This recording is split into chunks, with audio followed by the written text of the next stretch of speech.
آج اسی طرح کی فرعونیت کا مظاہرہ کرنا تھا تو پھر جمہوریت کی کیا ضرورت تھی؟ یہی لوگ جن کے اوپر گولیاں چلائی گئی، انہی لوگوں کے ووٹوں سے حکومتیں آتی ہیں. جس طرح سے خواتین کی بے حرمتی کی گئی، اگر فرعونیت بڑھ جاتی ہے تو یقیناً نیل میں طغیانی بھی آتی ہے اور ابابیلیں بھی آتی ہیں اور ایسے ظالموں کو نیست و نابود بھی کر دیتے ہیں. تو ڈرنا چاہیے اس وقت سے کہ حشر نہ برپا ہو، اس وقت سے بالکل ڈرنا چاہیے.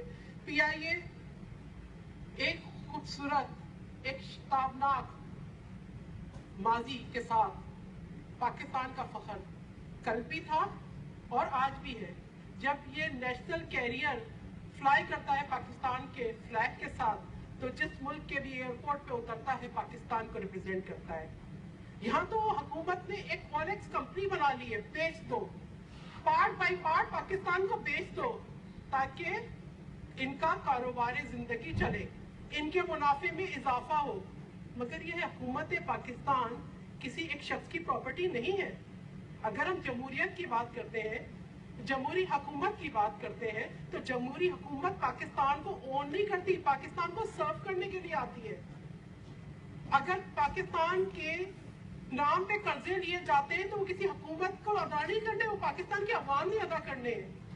27 کلومیٹر کے میٹرو کے منصوبوں پہ اربوں لگا دیے جاتے ہیں، 22 کلومیٹر کے میٹرو کے منصوبے پہ اربوں لگائے جاتے ہیں، سبسیڈی دی جاتی ہے. صرف لاہور میٹرو پہ روزانہ 50 لاکھ کا نقصان ہے.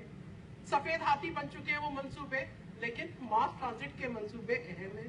تو national airline, national carrier وہ اہم نہیں ہے.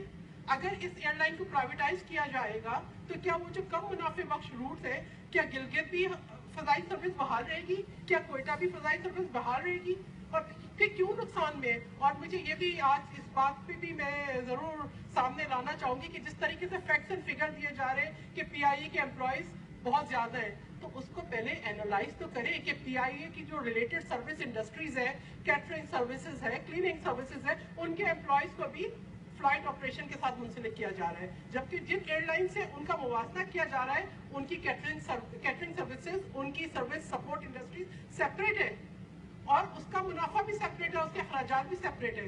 مگر یہاں پر اس طرح سے اعداد و شمار کے ساتھ ہیر پھیر کر کے ایک سازش کے تحت دکھایا جا رہا ہے تاکہ بتائیں کہ یہ ایئر لائن جو ہے نقصان میں جا رہی ہے. تو اپنی نااہلی کو مانے نا کہ ایسے وقت میں جبکہ پیٹرول کی قیمتیں 43% سے زیادہ گر چکی ہیں، کیوں نقصان میں جا رہی ہے؟ اسے تو فائدے میں جانا چاہیے.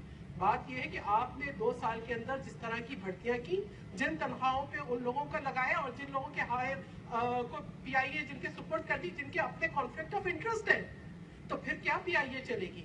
بات یہ ہے یہاں تو پوری منصوبہ بندی پاکستان کے ایک ادارے کو تباہ کرنے کے لیے کی جا رہی ہے.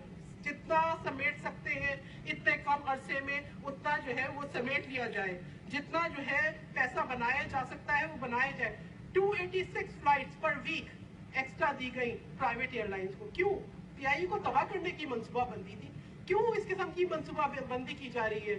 کیوں نیشنل ایسٹس کو جو ہے وہ اس طریقے سے بیچا جا رہا ہے؟ اس پہ یقیناً میں چیئرمین صاحب آپ سے یہ بھی ریکویسٹ کروں گی آپ ایک پارلیمانی کمیٹی پی آئی اے کو ریوائو کرنے کے لیے بھی بنائیں اور ایک پارلیمانی کمیٹی اس کی تحقیقات پہ بھی بنائیں کہ کیوں اس طرح سے جو ہے وہ فگرز کو توڑ مڑوڑ کر ایک سازشی ذہن اس کے ساتھ جو ہے وہ پیش کیا جا رہا ہے عوام کو، تاکہ وہ واقعی سمجھے. ہر دیکھنے والا موازنہ کرتا ہے کہ ہاں جی پی آئی اے کے اندر تو اتنا نقصان ہو گیا، اس کو سامنے لے کر آئے نا نقصان کس وجہ سے ہوا.